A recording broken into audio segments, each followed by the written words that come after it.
YouTube, this is Miss Natural. Well, I hope you enjoyed my last video. If so, like I said on that video, please subscribe or comment, whichever one, but I hope you do both. Well, I was watching a fellow YouTuber's video, and I'm not going to name his name because I've heard this being said a few times about the natural hair products that we use, and um, there's how products like probably um, Tresemme, Garnier Fructis is not made for our hair.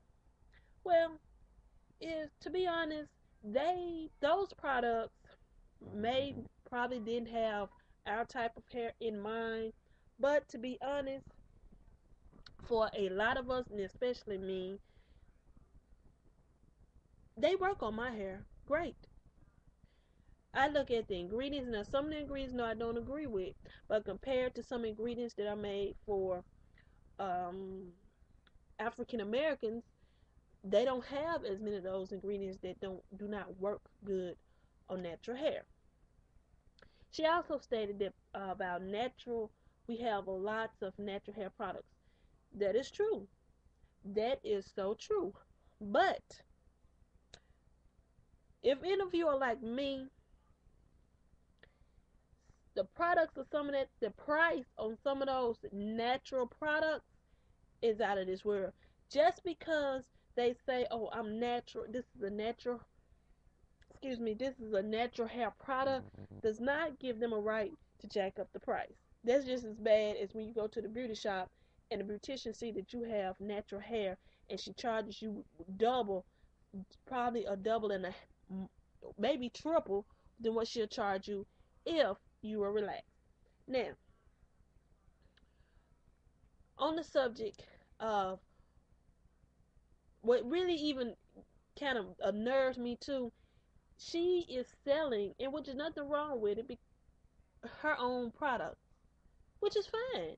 You can sell your own products, but in order to sell your products, you should not have to put down another product.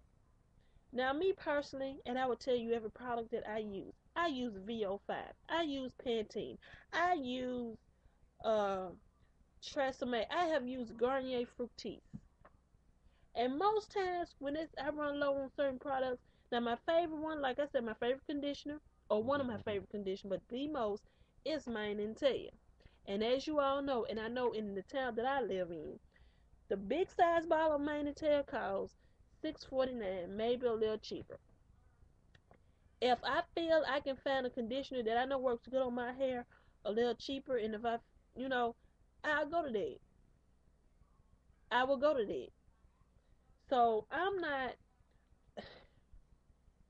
I just think it's kind of twisted thinking to say no, no, don't use those. That's not made for our hair. If it works on your hair, I feel use it. I feel if you feel you want to get that $10 bottle of conditioner that say is for natural hair, and also with those, check the bottles, because I've looked at the bottles of some of those so-called natural hair products, a few of them, and they have the mineral oil and blase this and blase that. Not saying that a lot of times you won't find this in products. The product may work. You may not can use the product as much, but the product works. But I didn't mean to go on and on about that. I was just watching the video, and true enough, I mean, aside from that comment, I enjoy that YouTuber's videos the most. I feel she has great tips and everything. I just feel there was a comment that could have not been said, but it's her channel. She can say as she chooses. But I think it all should be recognized. And another thing, we all have to recognize that some of us live in areas that we're not um, fortunate to get certain products. Now, in my area, I am fortunate to get a hold of shea butter, my black soap, because I use the black soap for my face. Um, olive oil, that's never a problem, but certain things like my coconut oil that I use. Um, what else? Um, just some things that people may not be fortunate to have access to. I have access to those things. products on hand. Like I see a lot of people talking about Trader Joe's. They probably can go to that store. I don't have that. I don't. I'm not fortunate to be at access to some of those products. And if I do, want to just have those products, I have to order online rather. And so, me personally, when you order those products online, you got to pay for shipping. So by the time you pay for the product and pay for shipping, I feel that's a bit much for me.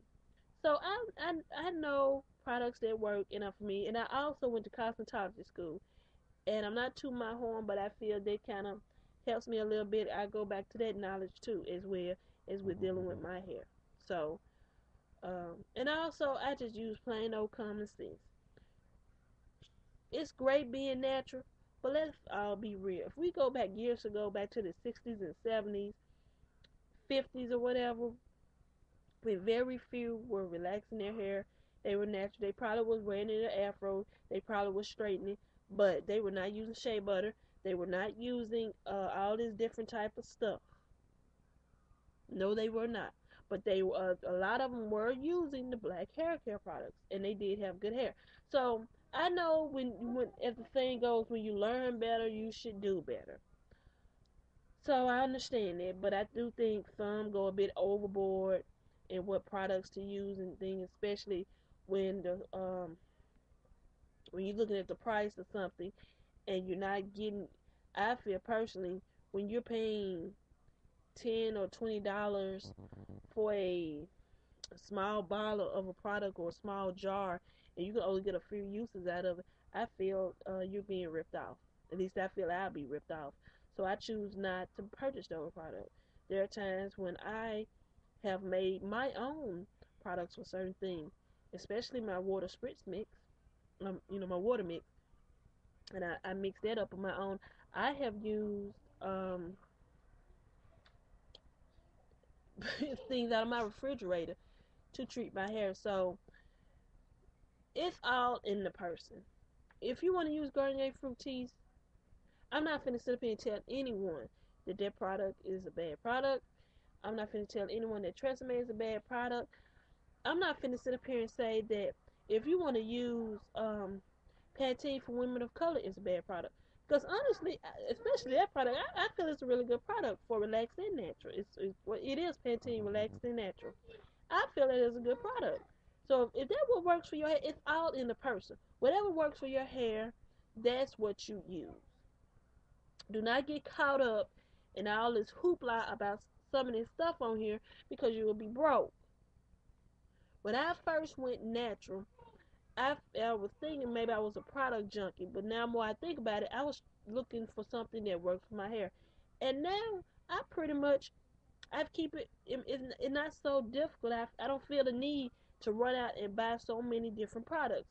Now I don't mind because I feel if you use certain products for so long, I don't want to say they stop working, but I feel you need to probably switch it up a bit so your hair doesn't get used to certain products. I mean, getting so used to certain products, it doesn't work as good. So I go a cycle on conditioners. I may go 2 to 3 cycles and then I switch up and go back to another one. I go with that a while and then I switch up and go back to another one. And I feel I mean, and it works for me. I don't bog down with all these different products. Now, even though I'm trying to attempt this, I still with an overflow in my bathroom because in between me, my daughter's hair and different things, so things kind of combine on my two girls. So things, three women or a woman and two little girls, things kind of pile up. But that's a whole other subject in itself. But I just wanted to give my thought on that. If any of you have any comments to what I was speaking of on this video, please comment down below. As before, please subscribe. I'm like I said, I'm still pretty much new. I think this will be my 8th or 9th video, and I hope you all that take the time to try me out, that you do enjoy my videos. I enjoy making them. I'm getting to be more comfortable in talking being in front of the camera. So I hope that I'm coming out clear and being understood clear. So if you have any natural hair comments, oh, and another thing, and this is for anyone who's considering going natural, or you know someone that may be considering going natural.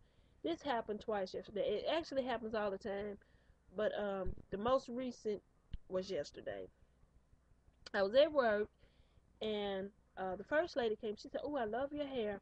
And matter of fact, as you see, I have a braid out, and she was in my. She said, "Oh, your hair." So she said, "I want to go natural." She said, "But I'm so afraid to cut it.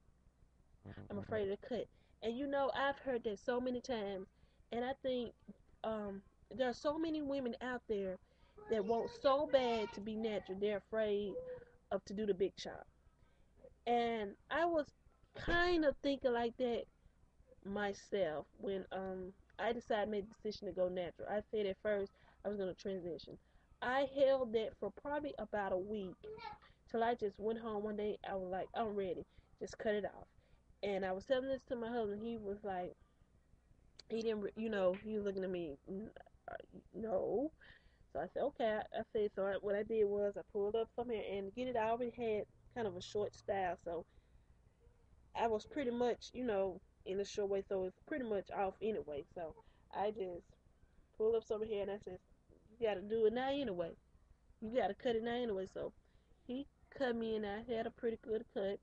And it kind of, I'm not going to lie to you, and it's just normal to feel this way, to just see, I had a guy cut. And I'm like, okay, it's just me. So I wore a hair wrap for 2 days. Not 2 days, for 2 weeks.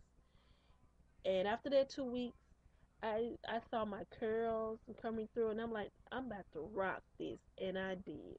I popped my earrings, I popped my eyeshadow, I popped my gloss, I rocked it. So this is my advice to anyone that wants to go natural. If you're afraid of the big chop, okay, that's fine. But at least, start, give yourself a goal. Say, I'm going to transition for 12 months. Because I'm going to be honest with you, eventually you're going to have to cut your hair. You're going to have to cut your hair off because you got to get that chemical treated hair. You got to get that off of you because you're going to have a battle with the two textures. You're going to end up like, okay, it's got to go. So at least give yourself a period of 12 months or at least 12 to 18 months. And then you cut that treated hair off. But if you sit there and be like, I'm so afraid, I don't want to cut my hair, you are paralyzing yourself with fear.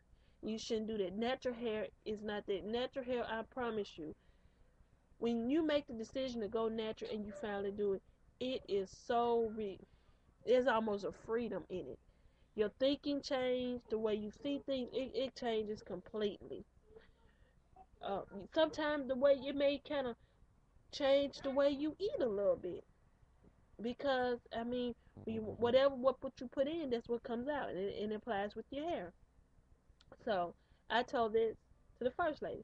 The second lady, she was already transitioning, and she said, and I could see she was transitioning. She was wearing her twist out and everything, and she said, "How long you been natural?" And I told her, and she said, "Well, I've been doing this for 11 months, and 11 months." And I said I was gonna go for 12, and she said I think I'm gonna wait until it's about almost the length of yours. And I'm like, I said you just need to cut. I said I promise you. I said just go ahead. You gave yourself that goal. Now what she's doing, she's starting to panic. She's getting to that her timeline. She's almost at her goal, and now she's panicking. So I said you just need to go ahead and do it. Don't think it. Don't mull it over in your head. If you do it yourself, just go in the mirror, get your shears, and start snipping all that treated hair off your head. Just do it. And I promise you, you will not regret it. You pop your earrings, you pop your eyeshadow, you may even change the way you dress. Whatever